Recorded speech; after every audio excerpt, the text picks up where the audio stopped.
आज की जो कहानी है थोड़ी सी अच्छी नहीं लगेगी मुझे, पता है पाकिस्तान में, क्योंकि हमारा एक अपना एक एटीट्यूड है, एक हम उस पर व्यू रखते हैं, वो इंडिया के प्राइम मिनिस्टर जी नरेंद्र मोदी साहब के हवाले से। तो यहाँ पे भी होता है कि लर्निंग कहीं से भी की जा सकती है, इल्म कहीं से भी सीखा जा सकता है, करेक्टर को डिग्निटी मतलब मुखालिफ में भी ढूंढी जा सकती है। आप सब ने क्लिप देखा होगा नरेंद्र मोदी साहब का, जिसमें वो कुछ वहाँ बैठे हैं, ये मोदी साहब कह रहे हैं सर। मुझे पता है आप लोगों को, बहुत सारों को ये जो कंपैरिजन में ड्रा कर रहा हूँ अपने लीडरों के साथ, ये अच्छा नहीं लगेगा। ये ज़रा देखते हैं कि कोई एक बंदा हमारे यहाँ नहीं निकला जो बैठ के टीवी पे ये कह सके जो नरेंद्र मोदी साहब ने कहा।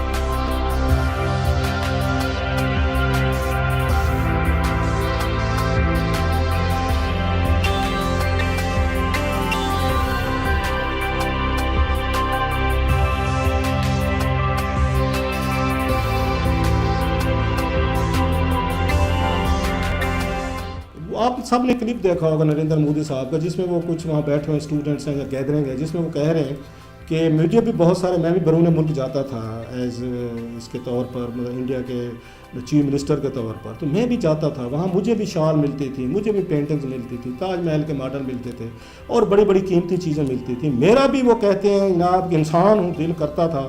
मजमे से पूछते हैं आपका करता होगा, उन सब ने कहा जी बिल्कुल हमारा भी करता है कि ये तहफ़ हम घर रख लें। तो मोदी साहब ने ड्रामेटिक एक उन्होंने उसमें टच दिया, उन्होंने कहा जनाब कि मेरा नहीं करता था। अब इसमें सारे हंस पड़े गए। उन्होंने कहा जनाब कि जो मुझे मिलते थे मैंने पहले उनको जमा करवा देता था सरकारी तोशे खाने में, फिर मैंने कहा इसको एवेल्यूएशन तो करवाएं कितने पैसों का है ये।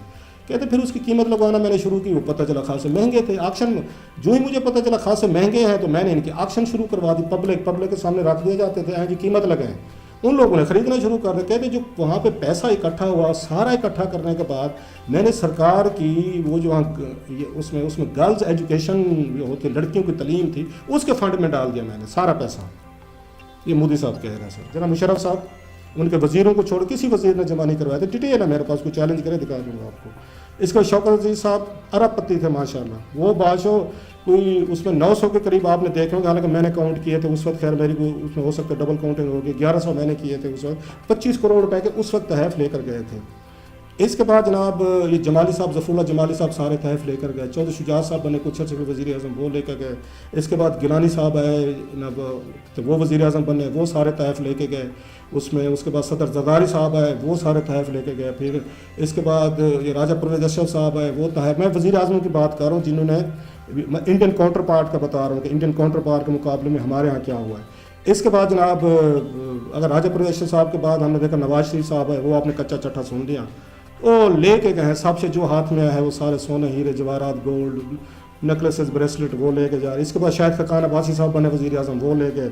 इमरान खान साहब बने, वो सारे के सारे तहफ़ ले गए, मतलब जो कीमती तहफ़ थे छोटे मोटे छोड़ के गए, ये जो कचरा माल है चलो इधर रखते हैं जी। इसके बाद जनाब शहबाज शरीफ साहब आए, कोई एक भी नहीं निकला जो नरेंद्र मोदी साहब के मुकाबले में आज दावे से कह सकता कि मैंने सारी चीज़ें जमा करवाई और उनको ऑक्शन करवाया और पैसा जो है वो मैं गर्ल्स एजुकेशन पर जमा कर, सारे के सारे घर ले गए पैसे, या रिश्तेदार ले गए, किसी की बीवी ले गई तो किसी का भाई ले गया, तो किसी का बेटा ले गया, तो किसी का कुछ ले गया।